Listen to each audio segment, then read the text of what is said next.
La metodología de los programas de investigación científica, por Imre Lakatos.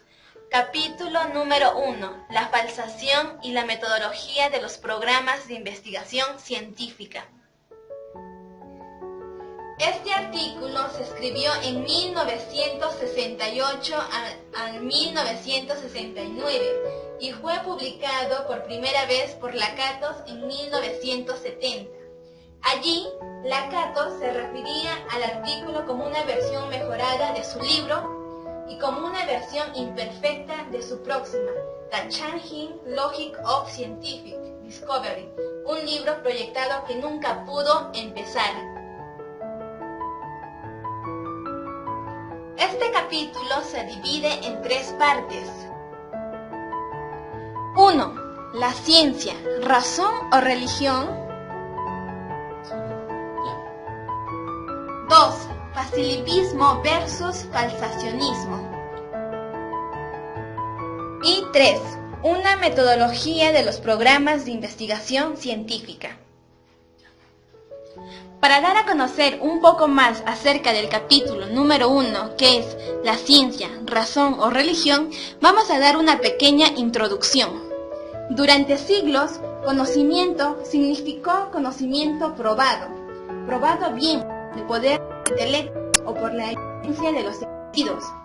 La sabiduría y la integridad intelectual exigían que distinguíamos 2 manifiestos, uno por ser probadas y el otro por no ser probadas.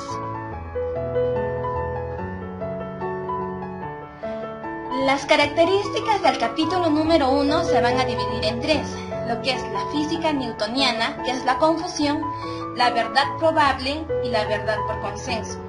La física newtoniana se refiere a que el poder probatorio del intelecto o de los sentidos fue puesto en duda por los escépticos hace más de 2000 años, pero la gloria de la física newtoniana lo sumó en la confusión.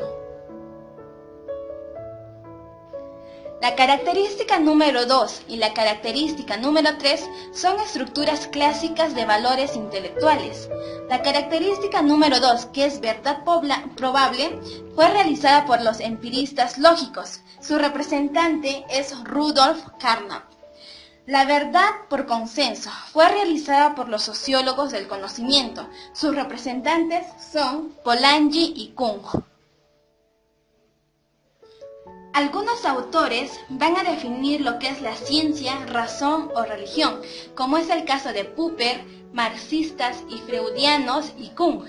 En el caso de Popper, señala que la importancia radica fundamentalmente en haber comprendido todas las implicaciones del colapso de la teoría científica, mejor corroborada de todos los tiempos, la mecánica newtoniana y la teoría newtoniana de la gravitación. Desde su punto de vista, la virtud no estriba en ser cauto para evitar errores, sino en ser impecable al eliminarlos. Audacia en las conjeturas, por una parte, y austeridad en las refutaciones, por otra. Esa es la receta de Popper. Los marxistas y freudianos señalan que la honestidad intelectual no consiste en intentar atrincherar o establecer la posición propia, probándola o haciéndola probable. Más bien, la honestidad intelectual consiste en especificar con precisión las condiciones en que estaríamos dispuestos a abandonar nuestra posición. Los marxistas y freudianos comprometidos rehúsan especificar tales condiciones. Tal es la señal de su deshonestidad intelectual. Creer puede ser una lamentable debilidad biológica que debe ser controlada por la crítica, pero el compromiso es para Popper un auténtico crimen. Como último autor tenemos a Kuhn. Él señala que él rechaza la idea de que la ciencia crezca mediante acumulación de verdades eternas. También él se inspira fundamentalmente en la destrucción de la física newtoniana realizada por Einstein. También su principal problema son las revoluciones científicas. pero mientras que para Popper la ciencia es revolución permanente y la crítica la médula de la empresa científica, para Kuhn las revoluciones son excepcionales y en realidad extracientíficas. En tiempos normales, la crítica es anatema. En realidad, para Kuhn, la transición de la crítica al compromiso señala el punto en que comienza el progreso y la ciencia normal. Para él, la idea de que tras la refutación se puede pedir el rechazo y la eliminación de una teoría constituyen falsacionismo ingenuo. Solo en los escasos momentos de crisis se permite la crítica de la teoría dominante y las propuestas de nuevas teorías. Esta última tesis de Kuhn ha sido muy criticada y no la discutiré. Mi interés se centra más bien en la de Kuhn. Tras reconocer el fracaso tanto del justificacionismo como el falsacionismo para suministrar explicaciones del progreso científico, parece ahora retroceder al irracionalismo. Parte 2 del capítulo 1. Falibilismo versus falsacionismo. Para apreciar mejor y con mayor claridad las tesis en conflicto, debemos reconstruir la situación de la filosofía de la ciencia tras el hundimiento del justificacionismo. Y esto prosigue de la siguiente manera: justificacionistas, intelectualistas y empiristas clásicos. Según los justificacionistas, el conocimiento científico consiste en preposiciones probadas, habiendo reconocido que las deducciones estrictamente lógicas solo nos capacitan para inferir, transmitir la verdad, pero no para probar, establecer la verdad. No se pusieron de acuerdo acerca de la naturaleza de aquellas preposiciones, axiomas, cuya verdad puede ser probada por medios extralógicos. Los intelectualistas clásicos o racionalistas, en el sentido restringido del término, admitieron clases muy variadas y poderosas de pruebas extralógicas: la revelación, la intuición intelectual y la experiencia. Estas, con ayuda de la lógica, les permitirán probar cualquier clase de preposición científica. En este proceso, los empiristas clásicos solo aceptaron como axiomas un conjunto relativamente pequeño de preposiciones fácticas que expresaban los hechos sólidos, su valor de verdad quedaba establecido por la experiencia y constituían la base empírica de la ciencia. Tenemos que tener bien en claro que para probar las teorías científicas mediante la restringida base empírica, exclusivamente tenemos que necesitar una lógica mucho más poderosa que la lógica deductiva de los intelectualistas clásicos, que es la lógica inductiva. Como resumen, todos los justificacionistas fueron intelectualistas o empiristas. Estaban de acuerdo en que un enunciado singular que exprese un hecho sólido puede refutar a una teoría universal, pero pocos de ellos entendían que una conjunción infinita de preposiciones fácticas pueden ser suficientemente probadas inductivamente con una teoría universal. Muchos filósofos argumentan aún que el fracaso en la obtención de al menos una solución probabilística para el problema de la inducción significa que arrojamos por la borda casi todo lo que es considerado como conocimiento por la ciencia y por el sentido común. En el contexto en que debemos apreciar el cambio dramático aportado por el falsacionismo en la evaluación de teorías y en general en los criterios de honestidad intelectual. En un sentido, el falsacionismo fue una nueva y considerable reiterada por parte del pensamiento racional, pero puesto que era una retirada desde unos criterios utópicos, destruyó mucha hipocresía y confusionismo, constituyendo de hecho un avance. El falibilismo versus el falsacionismo, que es la parte número 2, se va a dividir en tres. 1. El falsacionismo dogmático o naturalista, base empírica. 2. El falsacionismo metodológico, base empírica. Y 3. El falsacionismo metodológico ingenuo versus el falsacionismo metodológico sofisticado, un cambio progresivo de la problemática. El falsacionismo dogmático o naturalista, la base empírica. El falsacionismo dogmático admite la falibilidad de todas las teorías científicas sin cualificaciones, pero retiene una clase de base empírica infalible. Es estrictamente empirista sin ser inductivista. Niega que la certeza de la base empírica puede ser transmitida a las teorías. Por lo tanto, el falsacionismo dogmático es la variedad más débil del falsacionismo. Es extremadamente importante insistir en que el admitir que la contraevidencia empírica reforzada es el árbitro final de una teoría no convierte a uno en un falsacionista dogmático. El falsacionismo metodológico, base empírica. El falsacionismo metodológico es una clase de convencionalismo, por lo que para entenderlo debemos discutir en primer lugar el convencionalismo en general. Existe una demarcación importante entre teorías del conocimiento, que son las pasivas y las activas. Las activas mantienen que el conocimiento auténtico es la impresión de la naturaleza en una mente completamente inerte. La actividad mental solo puede conducir a prejuicios y distorsiones. La tradición pasiva más influyente es el empirismo clásico. Las activas defienden que no podemos leer el libro de la naturaleza sin actividad mental, sin interpretarlo según nuestras teorías y expectativas. En esta parte se van a dividir en dos: los activistas conservadores y los activistas revolucionarios. En los activistas conservadores son los que sostienen que nacemos con nuestras expectativas básicas, mediante ellas convertimos el mundo en nuestro mundo y debemos vivir para siempre en la prisión de nuestro mundo.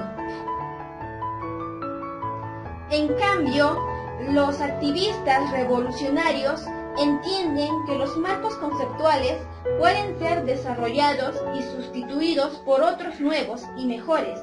Somos nosotros quienes creamos nuestras prisiones y quienes también mediante la crítica lo destruimos.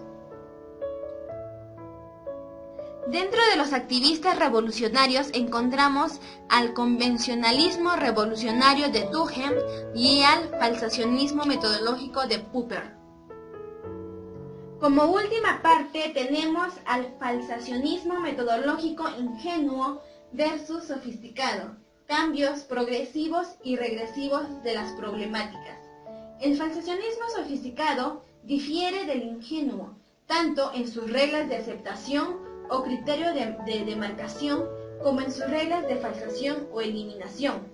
Para el falsacionista ingenuo, cualquier teoría que puede interpretarse como experimentable, falseable, es aceptable o científica. Para el falsacionista sofisticado, una teoría es aceptable o científica solo si tiene un exceso de contenido empírico corroborado con relación a su predecesora o rival, esto es, solo si conduce al descubrimiento de hechos nuevos. Como última parte, la 3, una metodología de los programas de investigación científica. Analizando el problema de la evaluación objetiva del crecimiento científico en términos de cambios progresivos y regresivos de problemáticas para series de teorías científicas, la más importante de tales series es el crecimiento de la ciencia, que se caracteriza por cierta continuidad que relaciona a sus miembros. Esta continuidad se origina en un programa de investigación genuino concebido en el comienzo. El programa consiste en reglas metodológicas. Algunas nos dicen las rutas de investigación que deben ser evitadas, heurística negativa, y otras los cambios que deben seguirse. heurística positiva. Esta parte se va a dividir en 4. 1. La heurística negativa, el núcleo firme del programa. 2. La heurística positiva, la construcción del cinturón protector y la autonomía relativa de la ciencia teórica. 3. Dos ilustraciones, Prout y Bohr. 4.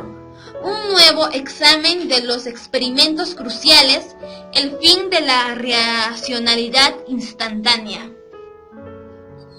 1. La heurística negativa, el núcleo firme del programa. Todos los programas de investigación científica pueden ser caracterizados por su núcleo firme. La heurística negativa del programa impide que apliquemos el modus tollens a este núcleo firme. Por el contrario, debemos utilizar nuestra inteligencia para incorporar e incluso inventar hipótesis auxiliares que formen un cinturón protector en torno a ese centro, y contra ellas debemos dirigir el modus tollens. El cinturón protector de hipótesis auxiliares deben recibir los impactos de las contracciones, y para defender al núcleo firme será ajustado y reajustado e incluso completamente sustituido. Un programa de investigación tiene éxito si ello conduce a un cambio progresivo de problemática, fracasa si conduce a un cambio regresivo. Por ejemplo, el clásico del programa de investigación victorioso es la teoría gravitacional de Newton. La heurística positiva, la construcción del cinturón protector y la autonomía relativa de la ciencia teórica. La heurística positiva del programa impide que el científico se pierda en el océano de anomalías. La heurística positiva establece un programa que enumera una secuencia de modelos crecientemente complicados, simuladores de la realidad. La atención del científico se concentra en la construcción de sus modelos según las instrucciones establecidas en la parte positiva de su programa. Ignora los contraejemplos reales, los datos disponibles. Dos ilustraciones, Prout y Bohr. La dialéctica entre heurística positiva y negativa de un programa de investigación puede ilustrarse de forma óptima mediante ejemplos. Voy a resumir algunos aspectos de dos programas de investigación que gozaron de un éxito espectacular. El programa de Prout, basado en la idea de que todos los átomos son compuestos de átomos de hidrógeno, y el programa de Bohr, basado en la idea de que la emisión de luz se debe a los saltos de los electrones entre unas órbitas y otras en el seno de los átomos. Se adopta un progreso. 1. Se ofrece una reconstrucción racional. 2. Se intenta comparar esta reconstrucción racional con la historia real y se critican ambas, lo que es la reconstrucción racional por la falta de historicidad y la historia real por falta de racionalidad. Un nuevo examen de los experimentos cruciales, el fin de la racionalidad instantánea. Sería equivocado suponer que se debe ser fiel a un programa de investigación hasta que éste ha agotado todo su poder heurístico, que no se debe introducir un programa rival antes de que todos acepten que probablemente ya se ha alcanzado el nivel de regresión. Aunque comprendemos la irritación del físico que en medio de la fase progresiva del programa de investigación se ve enfrentado por una proliferación de vagas teorías metafísicas que no estimulan progreso empírico alguno. Nunca se debe permitir que un programa de investigación se convierta en un Wells-James, en un canon de rigor científico que se erige en árbitro entre la explicación y la no explicación del mismo modo. En el rigor matemático se erige como árbitro entre la prueba y la no prueba. Para finalizar, la historia de la ciencia ha sido y debe ser una historia de programas de investigación que compiten, o si se prefiere, de paradigmas, que no ha sido ni debe convertirse en una sucesión de periodos de ciencia normal. Cuanto antes comience la competencia, tanto mejor para el progreso. Una frase que se relaciona con el tema es de Hume. Si tomamos en nuestras manos cualquier volumen de teología o de metafísica escolástica, por ejemplo, podemos preguntarnos, ¿contiene algún razonamiento experimental sobre temas fácticos y existenciales? No. Arrojémoslo entonces al fuego, porque nada contendrá que no sean sofismas e ilusiones.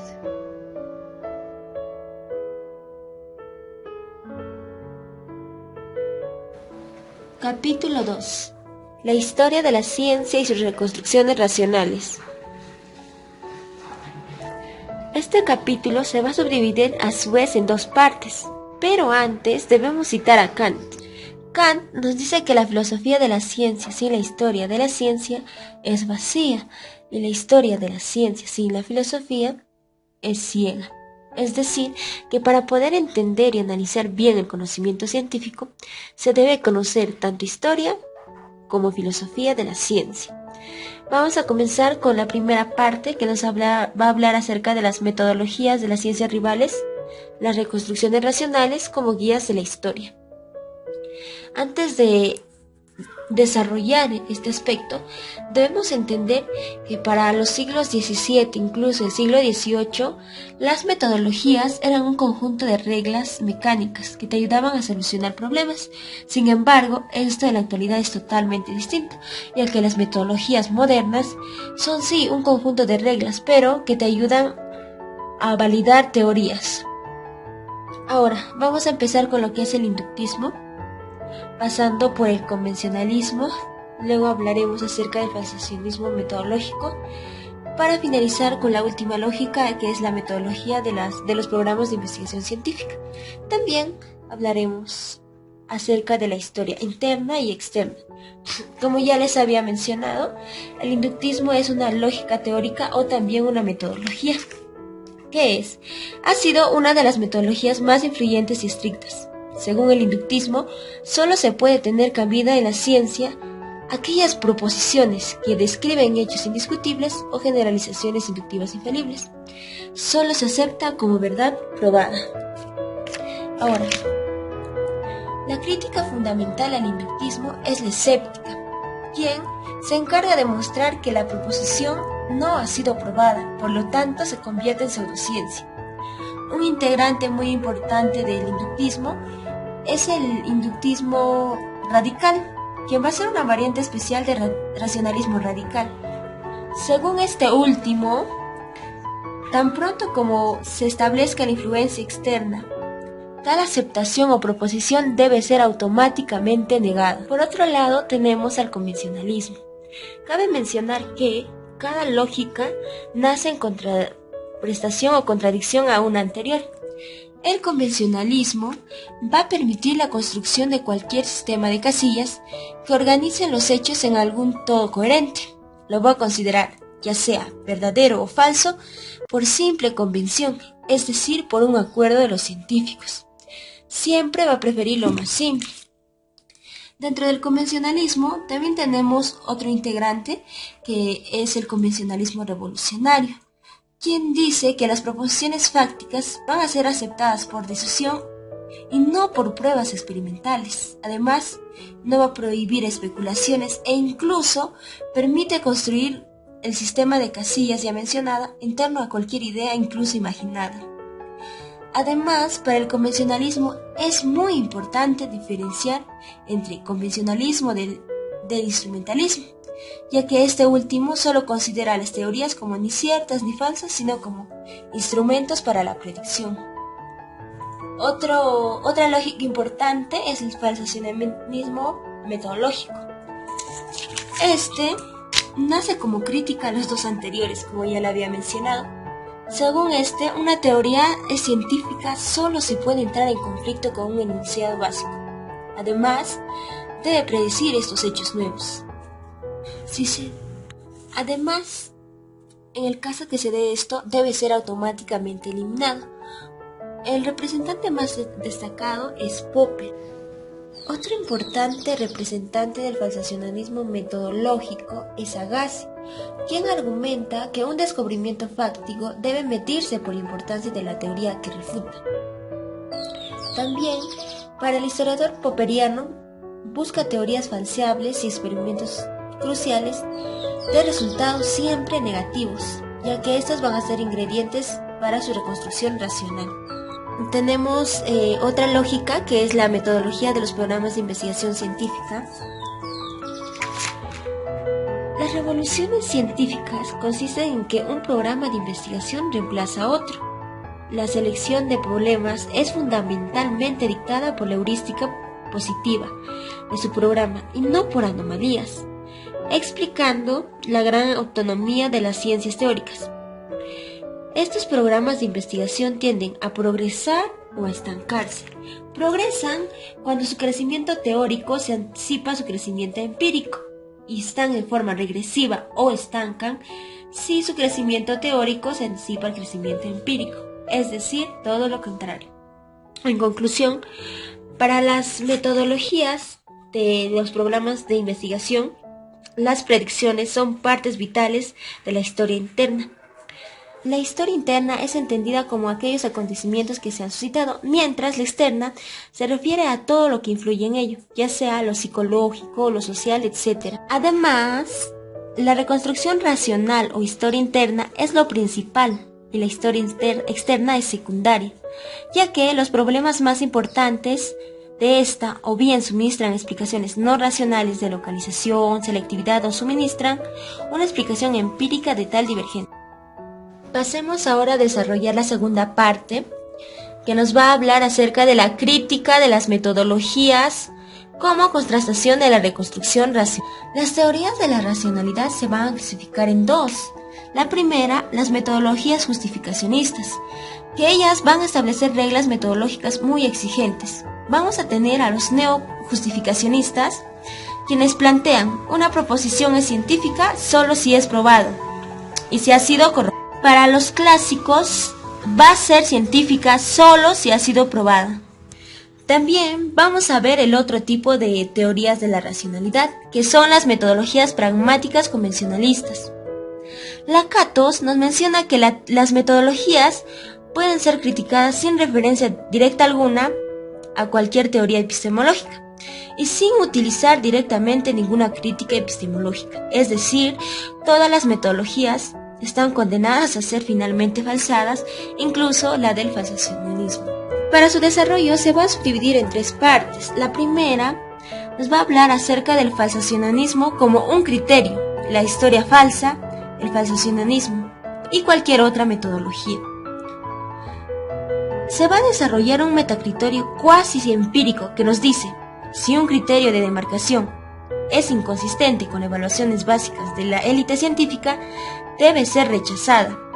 También tenemos el dogmatismo newtoniano, que es una falsación de la definición de Popper acerca de la ciencia, ya que va a contradecir totalmente la reconstrucción nacional popperiana.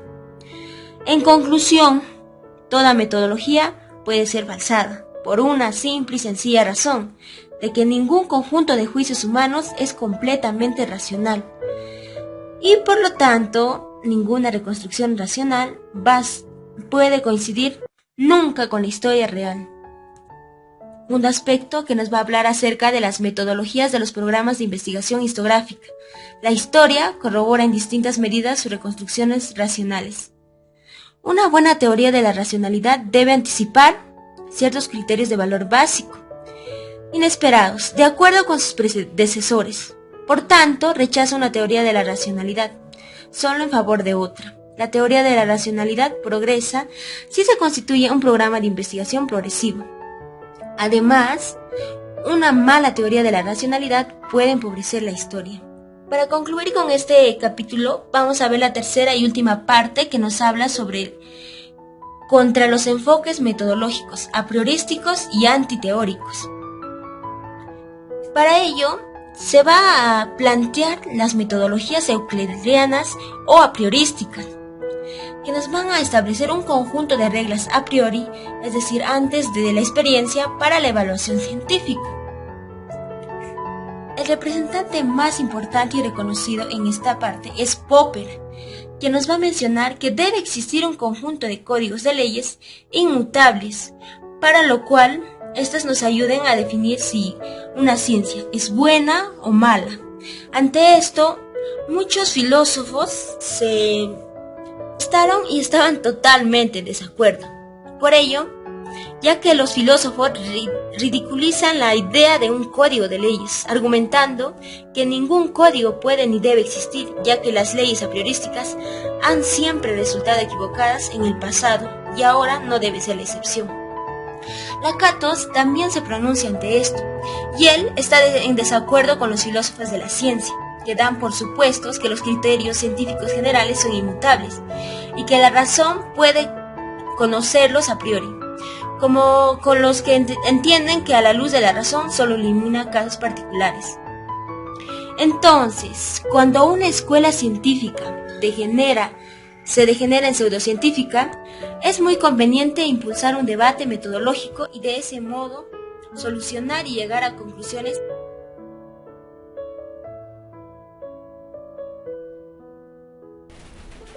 Hola, ahora pasaremos a explicar el capítulo 3 titulado Popper y los problemas de demarcación e inducción. Aquí Lakatos nos va a mencionar dos ideas principales de Popper, que son la demarcación y la inducción. Asimismo, Lakatos nos dará sus puntos de vista acerca de estos dos temas. Veamos. Bien, como ya sabemos, en este capítulo 3 abordaremos el tema de Popper y los problemas de demarcación e inducción. Bien, las ideas de Popper constituyen el desarrollo filosófico más importante del siglo XX, donde según su punto de vista, el problema de demarcación es un gran logro, pero es posible mejorarlo. Por otro lado, el problema de la inducción ciertamente es algo más que un ejemplo o aspecto del problema de la demarcación. Es así que en el presente capítulo, Lakatos resumirá su postura sobre lo que Popper ha denominado con frecuencia los dos problemas principales de su ya clásica Logik der Forschung, el problema de la demarcación y el problema de la inducción. Bien, ahora veamos el primer punto de este capítulo 3, que es Popper y la demarcación. Bien, dentro de ello, del primer punto, observaremos 5 ítems. El primero es el juego popperiano de la ciencia. Aquí, Lakatos nos señala que la lógica de la investigación científica de Popper constituye un conjunto de criterios para las teorías científicas.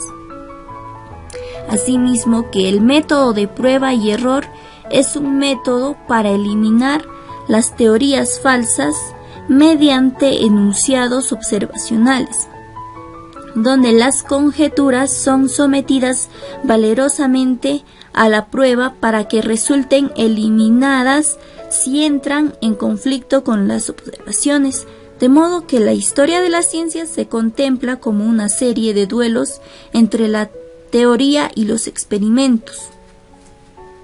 Bien, asimismo, las reglas van a decidir si la jugada de un participante es correcta, no lo es, pero nada van a decir acerca de que si el juego en su totalidad será correcto o no lo será.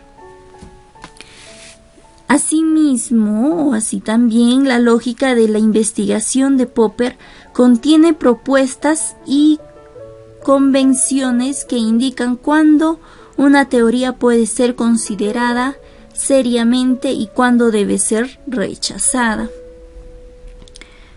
Para Popper no será suficiente la existencia de contrastaciones disceradas para contrastar síntomas amplios. Pide que el conflicto especifique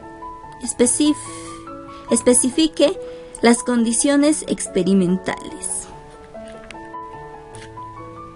Ahora pasemos al ítem B, que nos refiere cómo se pueden criticar las reglas del juego científico. Eso es del capítulo de la parte 1. Bien, aquí nos señalan que las reglas del juego son dimensiones y pueden formularse en términos de una definición. Para ello, una definición solo es un símbolo o una tautología.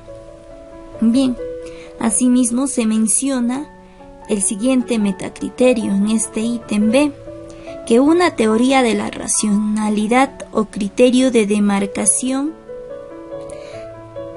ha de rechazarse si es inconsistente con algunos juicios de valor básicos y aceptados de la comunidad científica. Bien, aquí Lakatos nos menciona a Menger, que dice que las definiciones son dogmas. Solo las conclusiones obtenidas a partir de las mismas pueden suministrarnos nuevas perspectivas. Así también se señala que fue la primera descripción de Popper de su problema original y su modalidad de falsacionismo metodológico los que le surgieron a Lakatos este metacriterio ya mencionado. Popper señala que solo mediante las consecuencias de mi definición de ciencia empírica y mediante las decisiones metodológicas que dependen de esa definición, el científico será capaz de apreciar hasta qué punto se acomoda a su idea intuitiva sobre la finalidad de su trabajo. Sin embargo, si aplicamos este criterio, el criterio de demarcación de Popper, las reglas popperianas para el juego de la ciencia deben ser rechazadas. Eso fue lo que se señala en el ítem B. Bien, ahora pasaremos al ítem C del punto número 1, que viene a ser una refutación cuasi polanyiana del criterio de demarcación de Popper. Bien, aquí se señala que el criterio de demarcación de Popper realmente puede ser refutado con facilidad si se utiliza el metacriterio propuesto en la sección anterior. La regla básica de Popper es el que el científico debe especificar por adelantado las condiciones experimentales en que abandonará incluso sus supuestos más fundamentales, como los criterios de refutación deben establecerse previamente. Bien, resultará muy difícil decidir cuándo un programa de investigación ha degenerado sin remisión posible, si no se exige que exista progreso en cada paso, o cuando una de dos programas rivales ha conseguido una ventaja decisiva sobre el otro. En la opinión de Lakatos, un programa de investigación se debe rechazar solo cuando existe una mejora o solo cuando existe una mejor para reemplazarlo, ¿no?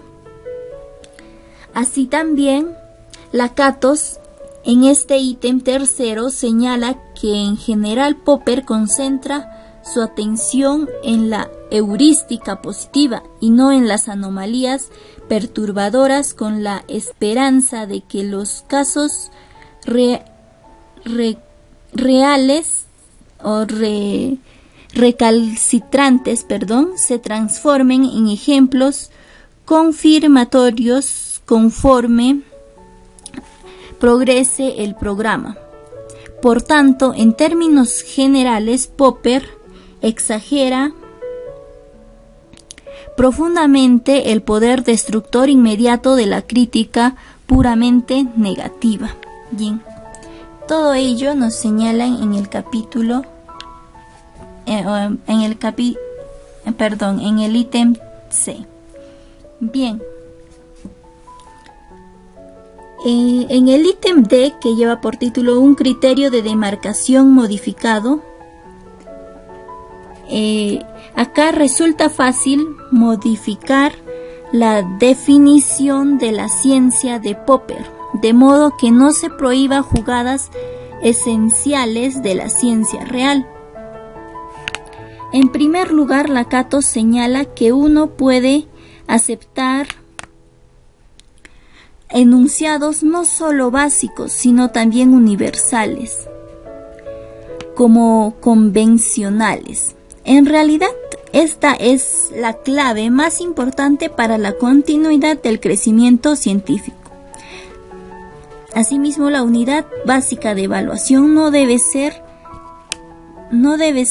teórica o conjunción de teorías aisladas, sino un programa de investigación con un núcleo firme convencionalmente aceptado. Pasamos al ítem E, que viene a ser un metacriterio modificado. Bien, aquí se señala que si una regla universal entra en conflicto con un juicio normativo básico, deberíamos conceder a la comunidad científica algún tiempo para que meditara sobre el conflicto. Puede que abandonara su juicio particular y aceptara la regla general. Bien. Por otra parte, una buena teoría de la racionalidad debe anticipar los juicios valorativos básicos que eran inesperados a la luz de sus predecesoras, o incluso debe conducir a que se revisen los juicios de valor básicos previamente aceptados. Todo esto suscita un cúmulo de problemas sobre temas antiguos, como las funciones de la autoridad, el equilibrio correcto entre la ley y el jurado y el mecanismo de cambio constitucional. La ciencia institucionalizada no es una democracia participativa. Además, la decisión científica no puede basarse en el voto mayoritario. Bien, eso fue el ítem E. Bien, ya se mencionó la parte primera del capítulo 3, que es Popper y la demarcación. Bien, ahora pasaremos a la parte 2, titulada Soluciones positivas y negativas del problema de la inducción. Bien, aquí veremos dos ítems fundamentales, que el primero es el juego de la ciencia y la búsqueda de la verdad. Dentro de ello se indica que en el inductivismo el juego científico estaba estrechamente conectado y subordinado a la finalidad. Por otro lado, el problema de la inducción, como Popper señaló correctamente, era en su origen idéntico al problema de la demarcación. Por tanto, Popper, en la primera etapa de su filosofía, desplazó el centro de la gravedad hacia el problema de la demarcación y separó este del problema de la inducción. Ahora, la clásica Logik der Forschung de Popper es consistente con la noción de que el juego de la ciencia se emprende por sí mismo, sin finalidades ulteriores, y el éxito de la ciencia solo consistía en desenmascarar los éxitos supuestos. En realidad, Quienes no desean exponer sus ideas a los riesgos de la refutación no participan en el juego científico. Bien, pero desde 1960 Popper se ha orientado hacia el optimismo epistemológico. Ahora distingue de forma consistente entre escepticismo y filibulismo. Así también, el principal logro de su Logik der Forschung fue probar que el problema de la demarcación puede ser resuelto sin necesidad de ningún principio inductivo. Por último, en este ítem A del parte 2 del capítulo 3 nos señala que la solución positiva del problema de inducción consiste en que el juego científico, tal como lo desarrollan los grandes científicos, es la mejor forma conocida de aumentar la verosimilitud de nuestro conocimiento, de aproximarnos a la verdad. Bien, eso fue el ítem A de la parte 2. Bien, ahora veremos el ítem B, donde nos señala o trata acerca de alegato contra Popper en defensa de una brizna de inductivismo. Aquí Popper, o en este ítem, nos señala Lakatos que Popper no ha explorado enteramente las posibilidades creadas por su giro transkiano, aunque habla abiertamente sobre las ideas metafísicas de verdad y falsedad, pero aún no afirma de modo inequívoco que las evaluaciones positivas de su juego científico puedan interpretarse como una señal de crecimiento del conocimiento conjetural.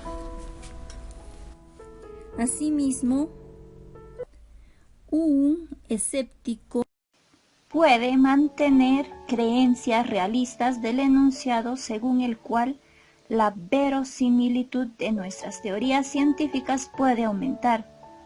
Solo se sigue que nuestro conocimiento puede aumentar sin que lo aceptemos, pero las buenas razones para preferir un enunciado empírico sobre el mundo externo a otro se establecen en el criterio de demarcación. Asimismo, en la campaña anti-inductivista de Popper se distinguen tres temas lógicamente independientes. 1. En primer término está la campaña contra la lógica inductivista de la investigación. Se trata de la doctrina de Bacon, según la cual la investigación solo es científica si es guiada por la teoría. Bien, ahora, un segundo es en que Popper atacó fue el programa de una lógica inductiva probabilística, a priori, o teoría de la confirmación. Este programa postula que es posible asignar a cualquier par de preposiciones un grado de confirmación que caracteriza el respaldo empírico que la segunda proposición confiere a la primera. El tercero, no es tan difícil diferenciar el tercer frente, que se trata de la negativa de Popper, tácita pero obstinada, a aceptar cualquier principio inductivo sintético que conecte las evaluaciones analíticas de las teorías que realiza Popper con la verosimilitud. Ahora, sobre el tema fundamental la inducción no hay nada, o dentro de la inducción no hay nada nuevo en Popper, en 1971, que su crítica de un alegato en favor del principio inductivo deja intacto el argumento de Lakatos en defensa de tal principio. Bien, ese fue el punto B del capítulo 3, la parte 2, ¿no? Que es soluciones positivas y negativas a problemas de la inducción. Bien, todo ello mencionado fue del capítulo 3, Popper y los problemas de demarcación e inducción.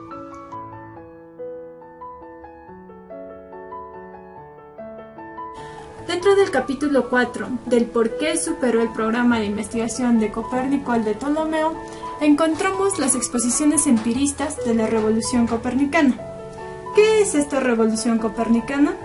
Frecuentemente se interpretaba como la aceptación por el gran público de la creencia acerca de que el Sol, y no la Tierra, es el centro de nuestro sistema planetario. Para ese entonces, ni Copérnico ni Newton creían tal cosa. Ellos decían que en cualquier caso los cambios de una creencia popular a otra no forman parte del objeto de la historia de la ciencia en sentido estricto. Desde un enfoque particular, consideramos a la revolución copernicana como la hipótesis de que la Tierra se mueve alrededor del Sol en lugar de suceder al revés. Para el mejor entendimiento de las exposiciones empiristas de la revolución, vamos a estudiar a los inductivistas. Dentro de ella encontramos a los inductivistas estrictos, los cuales nos plantean que una teoría es mejor que otra si fue deducida a partir de los hechos, mientras que esto no suceda con la teoría rival. Es decir, en otro caso, ambas teorías son simples especulaciones y tienen el mismo valor. El ponente máximo en los inductivistas estrictos es Kepler, en el año 1604, donde nos expresa que Copérnico obtuvo sus resultados a partir de fenómenos, de los efectos, de las consecuencias, como un ciego que afianza sus pasos por medio de un bastón. Los inductivistas estrictos fueron considerados seriamente y criticados por muchos autores. Ahí encontramos a Bellarmino,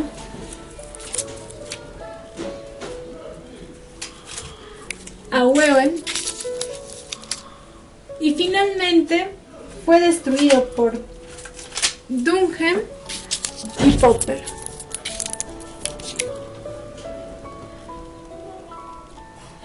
Asimismo encontramos a los inductivistas probabilistas, los cuales buscan explicar por qué la teoría de Copérnico sobre los movimientos celestes era mejor que la de Ptolomeo.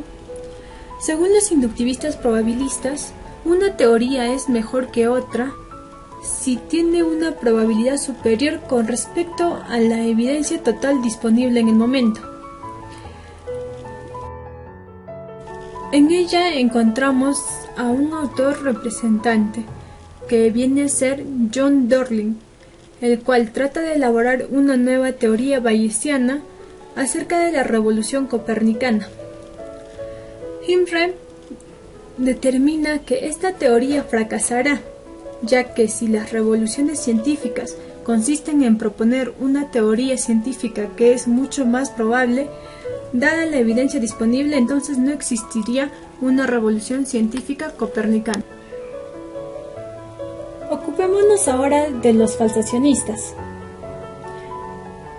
Dos criterios independientes para probar la superioridad de la teoría de Copérnico sobre los cuerpos celestes.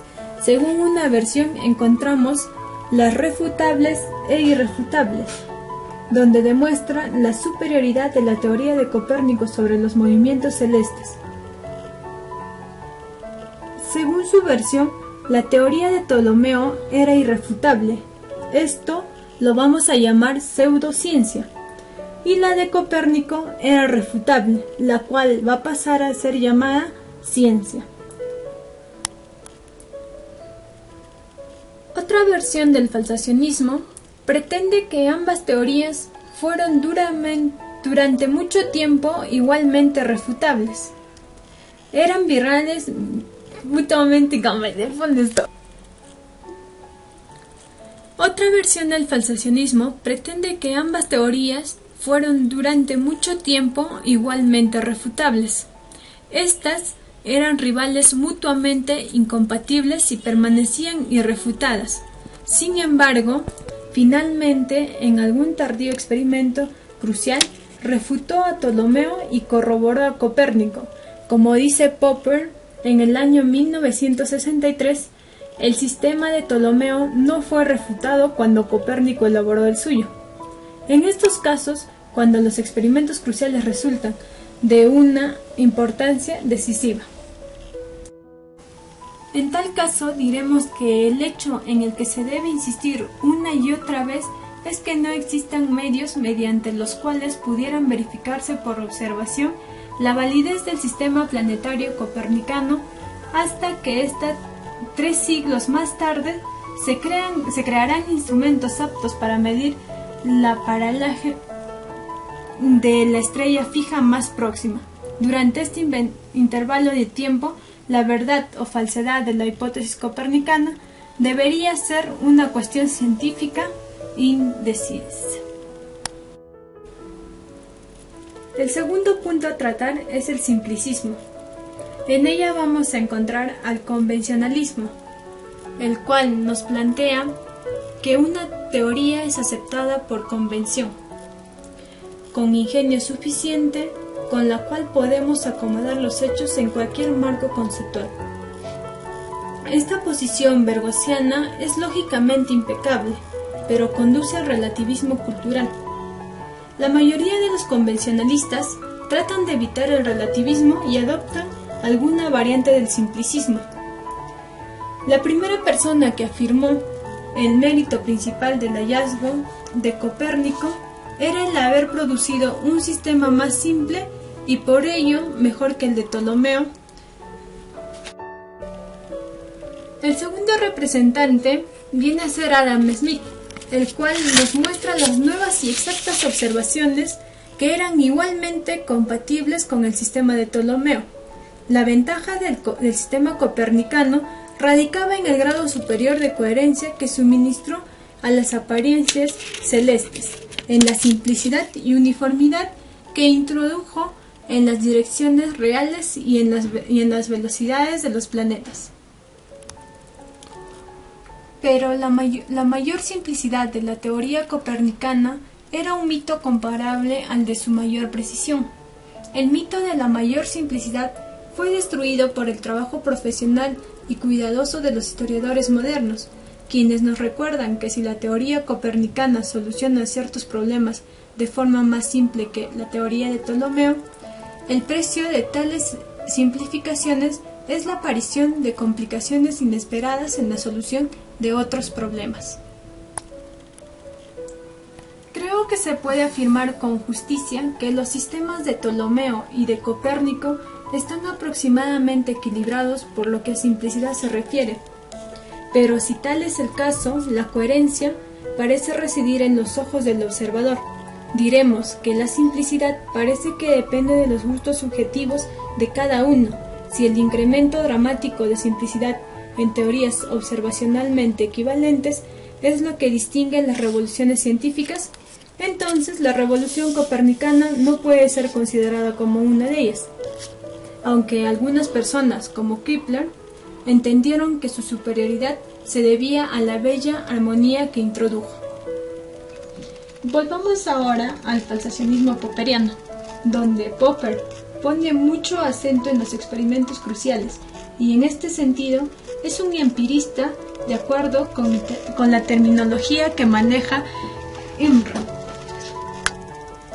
Al mismo tiempo, ellos dan una nueva clase de simplicismo, con su famoso lema de el hombre propone y la naturaleza dispone, donde incluso antes que la naturaleza disponga, dice que el hombre debería considerar a una teoría como mejor que su rival si tiene un contenido falsable superior. Un mayor número de falsadores potenciales, desde Popper, que ofreció en 1934 con su criterio de falsabilidad, sobresalen la teoría copérnica, la cual pudo haber sido superior a la de Ptolomeo en 1543. Es así como llegamos a la conclusión que los simplicistas normalmente aceptan con demasiada facilidad que las teorías rivales que están evaluando son equivalentes bien desde un punto de vista lógico o en algún otro sentido estricto, de tal modo que éstas parecen más plausibles. Se denota la pretensión de que es la simplicidad y no los hechos, la circunstancia llamadas a decir. El tercer punto a tratar son las exposiciones de Polanyi y Feyerabend de la Revolución Copernicana, donde nos dicen que todas las filosofías que se han discutido anteriormente ahora se van a basar en criterios de demarcación universal. Según tales filosofías, los cambios fundamentales de la ciencia pueden ser explicados utilizando el mismo criterio único del valor científico.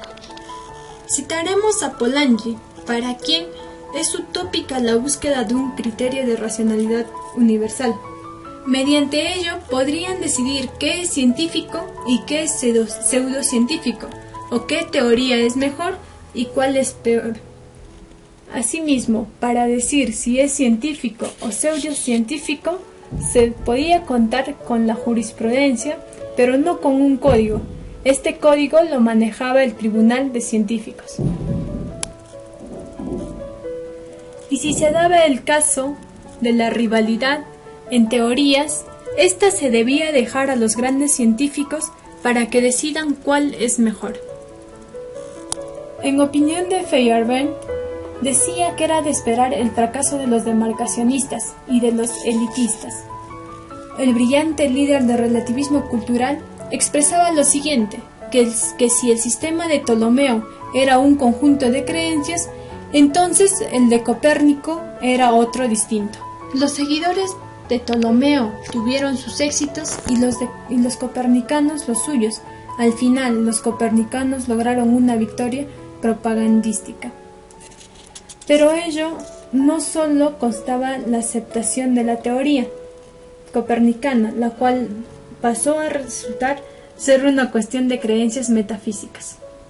Según Feyerabend, nada más puede decidirse, más que admitir que la adopción de la teoría heliocéntrica por Copérnico, Kepler y Galileo y su victoria no era racionalmente explicable, que en gran medida fue solo una cuestión de gustos.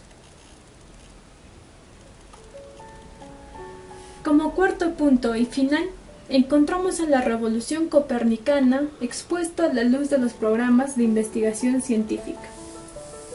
Los programas de investigación científica son una nueva metodología demarcacionista, una definición universal de progreso, que se ha defendido durante algunos años y que, en opinión de Imre, fue una de las mejores metodologías demarcacionistas, la cual escapa al mismo tiempo de algunas críticas de los elitistas y de los relativistas que se han dirigido en contra del inductivismo, falsacionismo y otras metodologías.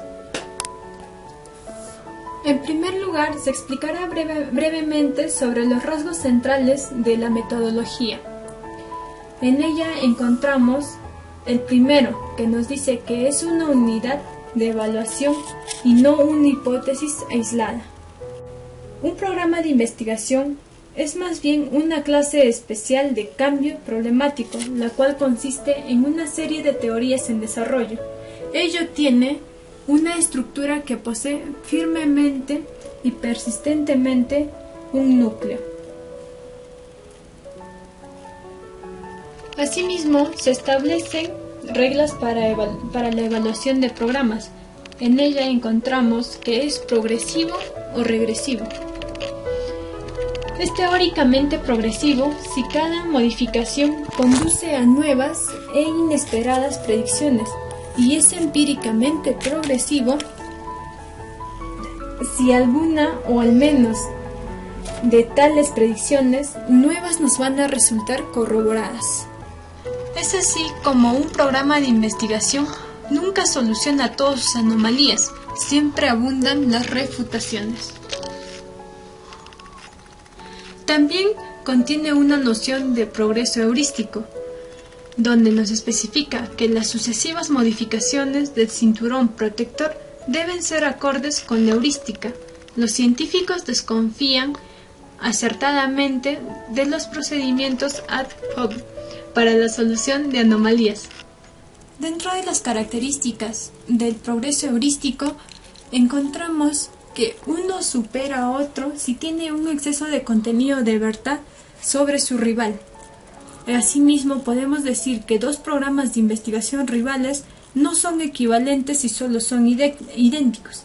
En otro caso, las dos heurísticas diferentes marchan a distintas velocidades, incluso si los dos programas rivales explican la misma evidencia empírica. Esa evidencia apoyaría a un programa con preferencia a otro dependiendo de que la evidencia sea, por así decirlo, producto de la teoría o bien explicada de forma ad hoc.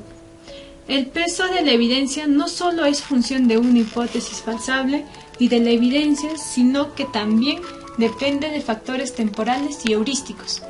El punto de partida de la metodología de los programas de investigación científica es el problema normativo planteado por el convencionalismo revolucionario.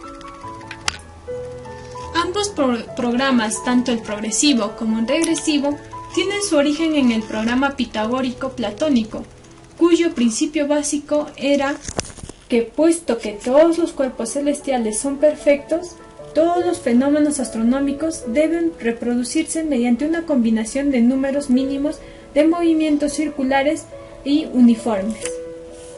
Este principio fue la piedra angular de la heurística de ambos programas. Este protoprograma no contenía directrices sobre la ubicación del centro del universo. En conclusión, diremos que el problema general de la demarcación estaba estrechamente vinculado con el de la racionalidad de la ciencia.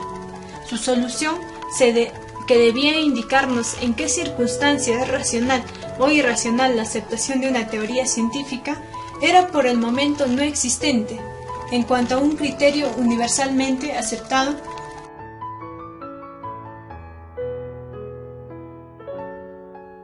Ahora hablemos del capítulo 5, el efecto de Newton sobre las reglas de la ciencia. La primera parte nos habla sobre la ruta justificacionista del psicologismo y el misticismo. Primero desarrollaremos el justificacionismo y sus dos extremos, el dogmatismo y el escepticismo. Los justificacionistas van a otorgar al epísteme, que son conocimientos probados, un lugar bastante alto, y al doxa, que son simples opiniones, un lugar excesivamente bajo. Por tanto, el conocimiento va a ser considerado conocimiento si es probado. También tenemos a los justificacionistas del siglo XX que nos dicen: no podemos conocer una proporción a menos que sea cierta en la realidad. Vamos a distinguir también dos escépticos, los pirronianos, quienes dicen ninguna proposición puede ser probada, los que son mucho más optimistas y que dicen al menos una proposición puede ser probada. Finalmente, la línea de demarcación llegó a las limitaciones del conocimiento humano, y el término doxa, que primeramente lo desarrollamos, va a ser reemplazado por la metafísica. El justificacionismo psicologista: el conocimiento científico religioso es cierto y último, y el conocimiento científico va a ser considerado parte del teológico. Abarca dos problemas principales: cómo descubrir la verdad última y cómo probar que esa verdad es verdadera. Para poder decidir si una proposición es verdadera o falsa, los dogmáticos van a acudir al criterio psicologista, que nos va a decir lo siguiente: Los enunciados básicos son aceptados como ciertos por una mente saludable, correcta, científica o determinadas. Existen diversos criterios y autores, como por ejemplo, Descartes nos dice que la mentalidad va a estar correcta o saludable si es que proviene del fuego, y así existen diversos autores y cada uno con su criterio. Se va a concluir finalmente que la lógica de la investigación se va a convertir en la evaluación de la mente de la científica del investigador y más no ya de su investigación.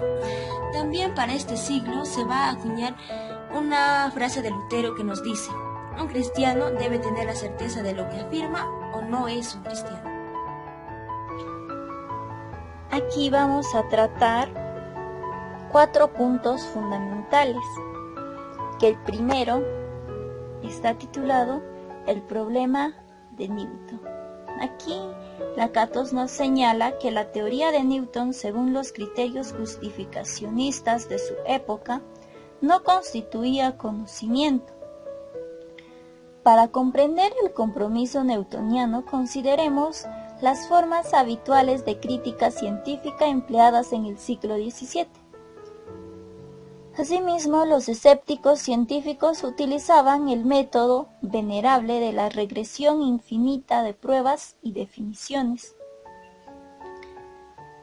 Pero la crítica que preocupó a Newton mucho más que los ataques escépticos fue la de sus colegas, los filósofos de la naturaleza, porque estas críticas ponen en peligro la supervivencia de su programa de investigación, que fue la amenaza principal que provenía de los racionalistas cartesianos. Bien, ese fue el primer punto de la parte 2 del capítulo 5. Ahora, la parte B de este capítulo, parte 2, es los newtonianos contra la crítica metafísica. Aquí se señala que los cartesianos mencionan que la ciencia comienza con las primeras hipótesis que realmente pueden ser deducidas de los principios fundamentales, claros y distintos. De este modo, la hipótesis queda probada. También pensaban que las causas mediatas podían ser inducidas a partir de los fenómenos, y mientras no haya pruebas, el resultado solo constituye una hipótesis y no una ciencia. En resumen, los metodológicos newtonianos en general se preocuparon por desacreditar y eliminar las clases de críticas más peligrosas dirigidas contra su programa de investigación. Bien, el ítem C o la parte 3 de este capítulo 5, parte 2, que trata sobre la noción de Newton de la prueba experimental. Aquí se señala que el tema más interesante que sorprende al lector es que Newton no creía que sus pruebas cartesianas realmente, y según él, la argumentación a partir de experimentos y observaciones mediante inducción no constituyen una demostración de las conclusiones generales. Por otro lado, los newtonianos afirmaron que una vez que habían probado sus teorías mediante los hechos por medio del análisis, podían predecir hechos nuevos e insospechados que sopresaban ampliamente a las premisas experimentales originales de la síntesis. Asimismo, insistieron en que su teoría conducía al conocimiento de cosas tales que antes de su descubrimiento hubiera sido calificado de locura al conjeturar que nuestras facultades pudieran llegar tan lejos. La parte 4, titulada Las dos herencias de Newton. En esta parte, Newton dejó al mundo su programa de investigación científica y sus criterios para juzgar tales programas. Asimismo, puso en marcha el primer programa importante de investigación científica de la historia humana. En este sentido, se puede afirmar en que el método de Newton creó la ciencia moderna. Por otra parte, Newton heredó su epistemología de una era denominada por la tecnología y el justificacionismo, aunque modificó la versión dominante aristotélico-cartesiana. Aunque modificó aquello, siguió siendo un prisionero de tal tradición. Por último, se puede afirmar que la filosofía de la ciencia entre 1687 y 1934 consistía principalmente en dos escuelas que pueden ser caracterizadas de forma óptima por su evaluación de la teoría de la gravitación de Newton, una de ellas sucesora de los dogmáticos, la otra escuela los sucesores de los escépticos, donde los dogmáticos intentaban probar demasiado que los escépticos querían explicar por qué la teoría de Newton era falsa. Bien. Sin embargo, el cambio crucial de problemática solo llegó cuando la teoría de Einstein, de hecho, había superado a la de Newton. Ahora, el problema ya no era explicar el éxito de la teoría victoriosa de Newton, sino de la teoría derrotadora, y también explicar la derrota. Ya, por otro lado, Popper fue el primero en considerar el problema de este modo, por ello preludió una nueva época de la filosofía.